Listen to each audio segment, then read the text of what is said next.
out of hand really quick.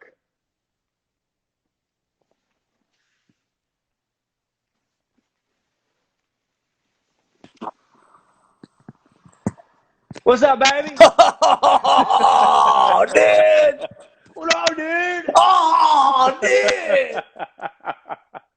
What if we did that for 15 minutes Oh, and just called it dude! a day, dude? No, dude, whatever, dude. You know what I Oh mean? my gosh, I thought you were sipping on a Red Bull. You know what, man? That's not a bad idea. I don't sleep anymore now that I got little Francis in my house, so I could use some Red Bull right now. You know what I'm All saying? right, this is my dog, Andrew Ripp. I got to intro you to this is professional. So just Yeah, stand do there it. and look at the camera. Cool. Um, so Andrew, me and Andrew took us on our first ever tour. What was like 2014 or something like that. And it was one of those moments for me. So for the band, Brian was still in school. He was still at Belmont. Me and Nate, Nate had dropped out. I had finished up. So suck on that, Nate, for not finishing out. That piece Loser. of paper. Yeah, very loser, dude. Just kidding, Nate. Don't get mad at me for Hey, that. Doug, you know we But love you. Come on. we got invited via you to come out on the road, and I was already in love with you as a person. Your music had already like been acquainted to you just via. I don't even know how I discovered your music. Maybe it was through a friend or whatever. And then we had played that one show in Johnson City, and then we were like, Oh, yeah. let's go on the road together. And Yes. so Brian dropped out of school essentially to go on that tour. So it was essentially, Um, you're saying it was my fault. well, Brian was your fault. Nate dropped out early. Okay. So we all hop on in this van together, and Andrew just took us out. That was just, I look at the back of that tour, and it was so fun. It was fun. And so like because your like personality is just the best to be around always. Man. And And also annoying. like no, it was Dude, like it you was should just have read. I should show you my yearbook from high school. Every other comment in my yearbook says, "Dude, I love you, but you're so annoying." no, dude, that's not right. Okay, cool. I'm gonna I tell will him Judah say, said so. you're about like me on this festival though. Like, just I don't think we were ever on time. Like one load in, like Nah. you're always like, nah, we'll be fine. We'll Did you just get guys ever there. get a? Did you guys even ever get a sound check on that tour? And we're like, yeah, Judy, your guys' sound checks cut off. I'm like, that's Yeah. all because Andrew like was taking forever at lunch because he thought we'd be fine on time. But Dude. Andrew's seriously one of my favorite people in Nashville. I mean, after that tour, it's like we were bonded kind of together forever. We have a really funny story that I want to tell really quickly, or you could tell it if you would like to tell it, because I would love for you to. I've been talking all afternoon to these people, so Yeah. Are you talking smoochy smooch? yeah.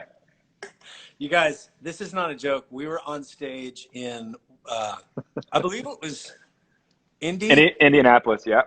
And we were probably, at least halfway, maybe 3/4 of the way into this tour. And every night I had invited the Judah and the Lion Boys to come up and join me for a song. At the end of my set, we would all sing harmonies together and kind of like, the bro kind of like huddle around one microphone and sing and lean in kind of effect.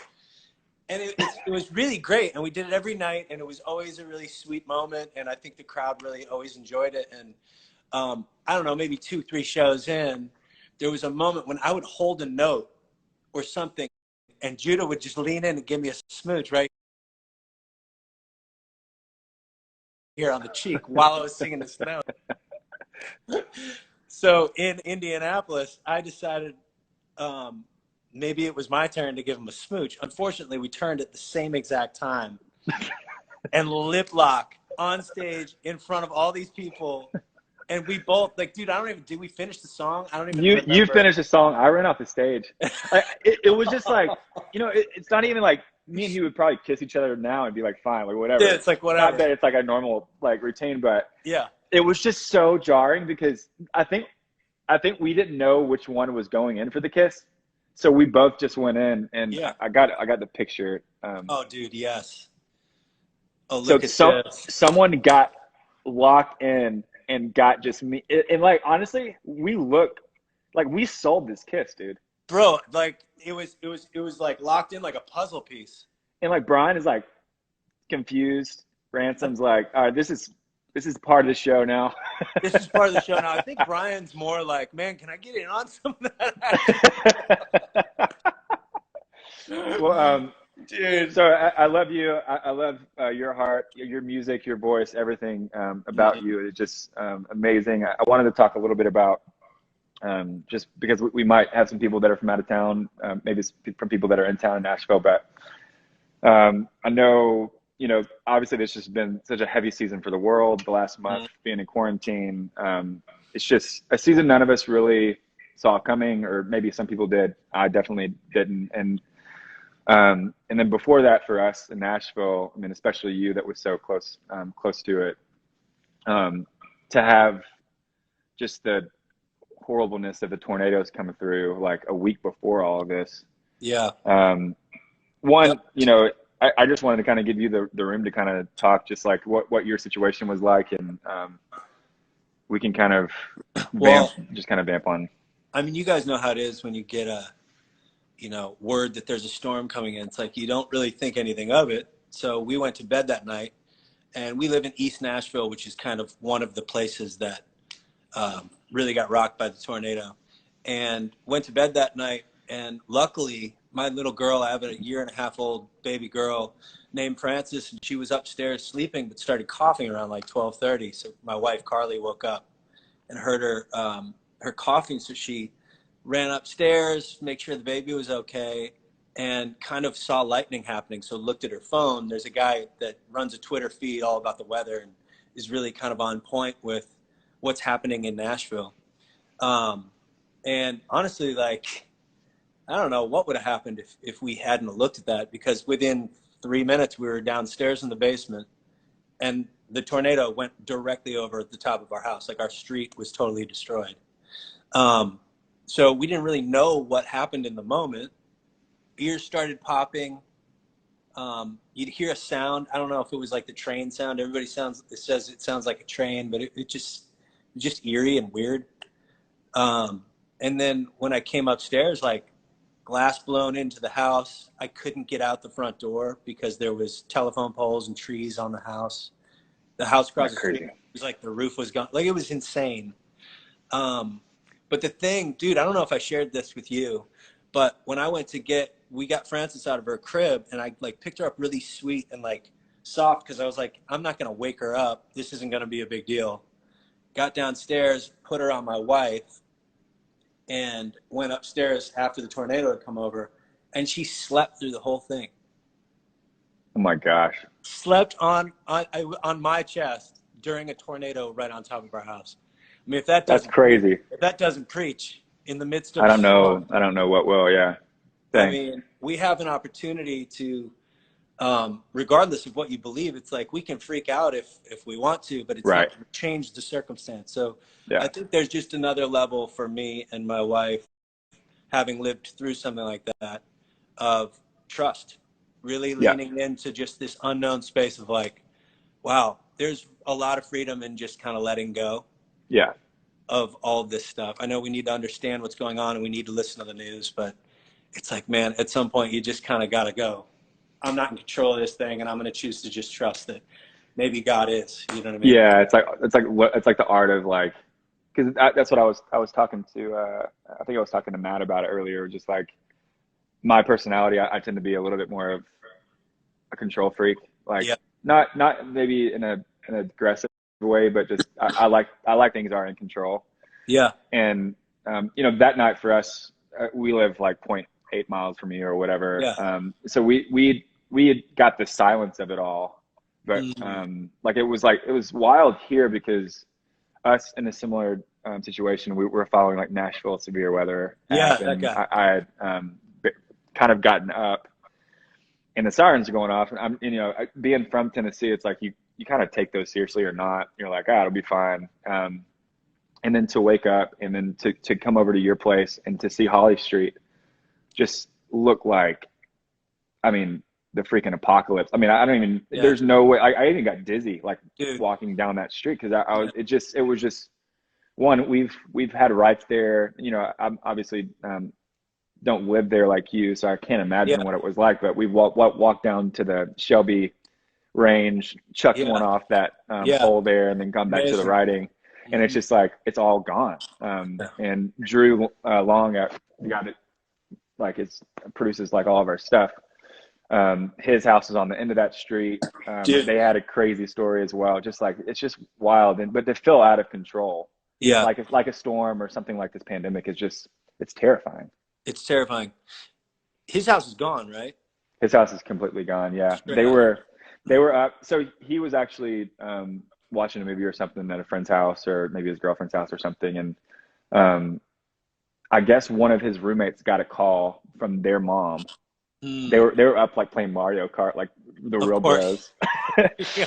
and like the mom was like, y'all need to go. This is like headed towards like towards your street. Like she Yeah. had it on point, and so they're running down to the basement as the roof is coming off their house. Dude, it's like straight out of a movie. So like yeah, I was just like, oh dude, Mario Kart, dude, oh we're running, you know, it's like That's so wild. And I mean, um just for reference, that is 10 houses, 12 houses down from mine. yeah, And mine is hardly like it's not that bad. yeah, So right, tornadoes are just weird. Like so house across the specific, street, roof is gone, front porch is gone, whole back of the house is gone. yeah, And mine's kind of like, it's all right.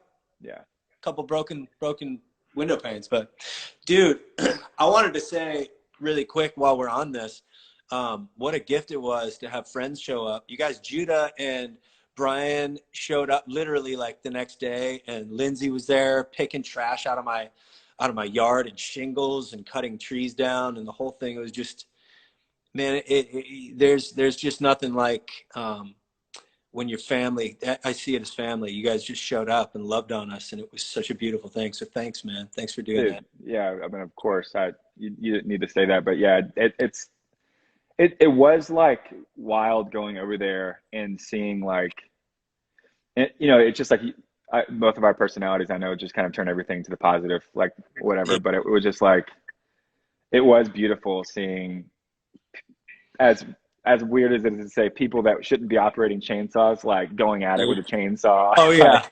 like just bros, like Like we literally. got this. How do you Remember turn this that? thing on? Remember that dude like leaning over the edge of his roof, holding his dog's legs while he chainsaws a tree. It's just like That's that's insane. not yeah, it's like the you know it's just it was amazing. So I gotta kind of get to your song, but dude, No, so I just want to say I love you so much, and obviously just adore you as a person, and I you know thank you one for risking hopping in a van with us back in the day, and you guys going on made that. tour. And You guys made that tour for me, man. I honestly like that was such a gift having y'all out. So no, it yeah, was I, so I, so I owe you a amazing. thanks for that.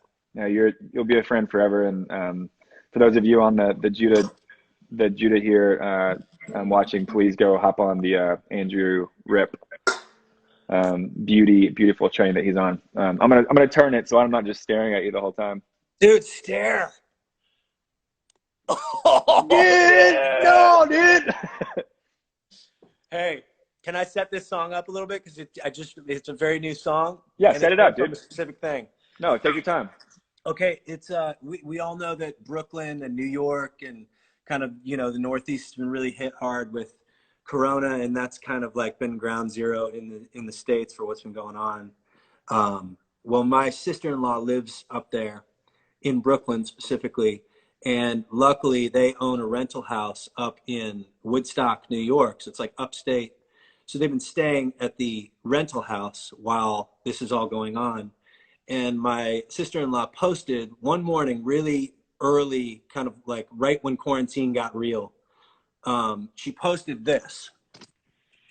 It says, I don't know if you can see that, but it's her home office view from the cabin. And it says, I wonder if I'll ever go back to Brooklyn.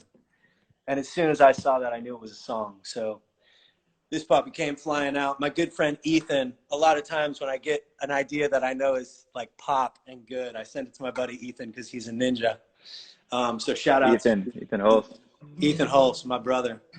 So I'm going to play it for you on the Git Fiddle here. It's not out yet. It'll probably come out in 3 or 4 weeks along with some new music. But it's called Back to Brooklyn, and I need these lyrics. Hold on a second.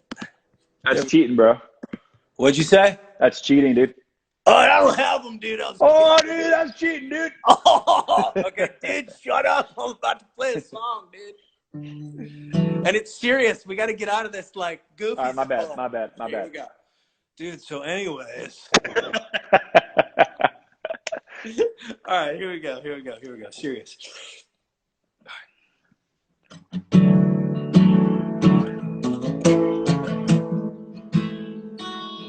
Can you hear that? Yeah. The screaming of the kettle sure sounds like the brakes on the subway. And the harder I try to get her off my mind, the closer she stays. Watching snow-covered pines as they slow down the time, all the minutes can feel like the days. And the city at dusk, like the memory of us, is a fire that's starting to fade. Sometimes I wonder, will I ever go back to Brooklyn? Will I ever get to say goodbye? Yeah, I could, but I probably shouldn't. She told me I shouldn't give it time. Just let it all blow over. Oh, would it matter anyway? If I ever go back to Brooklyn, it will never be the same.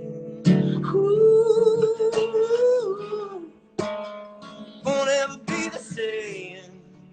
Ooh, the light under the crossface buzzing like the sounds of Broadway. Finding black and white photos of us looking like we took them just yesterday.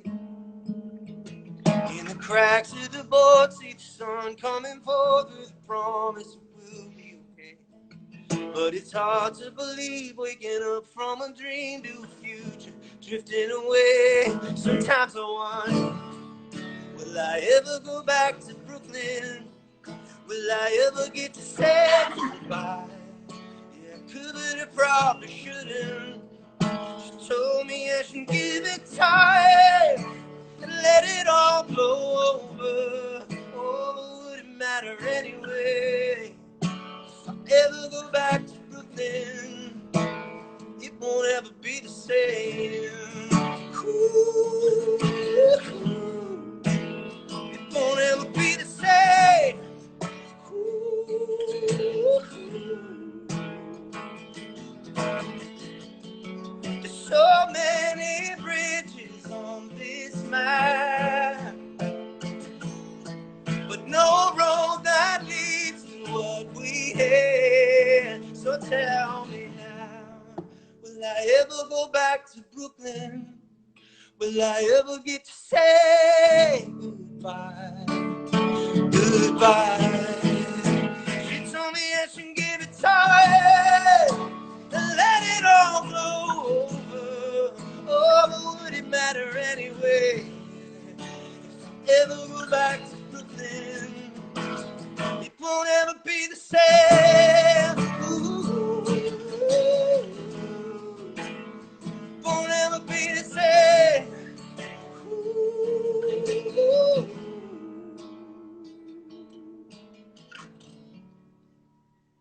Holy smokes, dude. Dude, there you That go. is, Back to Brooklyn. that's a friggin' hit, dude. I love it. Oh, thanks, man. It reminds me of uh I don't know, he kind of got me too, so I don't even know if it's politically okay to say, but it reminds me of like all the stuff that I loved about Ryan Adams. Yes. But like with a pop leaning side, Yeah. it's so Dude, I so love great. his music. I That love his cat music is too. Yeah. unbelievable. Yeah. Well, dude, I love you so much and adore everything that you're about. I will always be on the Andrew Rip smoochers, you know. The smoochers. Dude, Yeah. Even after that, I was just like, I get it now, you know. I get it. I Yeah. didn't until now. Now I It's get it. taken me years and years, dude. People that just jumped on are like, what are they talking about, dude? I don't care. They're gorgeous. It doesn't matter, dude. Hey, I remember like to tell everybody. I remember hearing your voice in like sound check the first time, being like, "Screw this guy," like oh whatever. man, Like I do a I lot. love I you. feel like I do a lot more yelling at people than I do singing to them. Hey, well, you have to, dude. Sometimes people got to, how else do you Hey, wake them hey, up? you the chainsaw, Hey, get out of here! All right, hey, dude. Well, I'm you trying to got to stay on keep going. schedule. I I love you. love you. All right, buddy. Peace. Thanks See for ya. having me.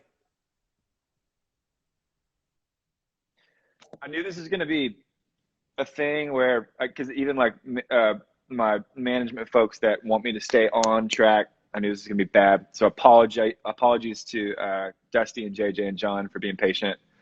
But man, I'm having such a great time. This has been amazing for me, and I hope you guys are still enjoying yourself. I know it's kind of a marathon, not a sprint, but we got 3 more: Dusty Slay, JJ Reddick, and John Foreman coming up next. I got to end this one out and then start another session. You guys know the drill. If you don't know the drill, just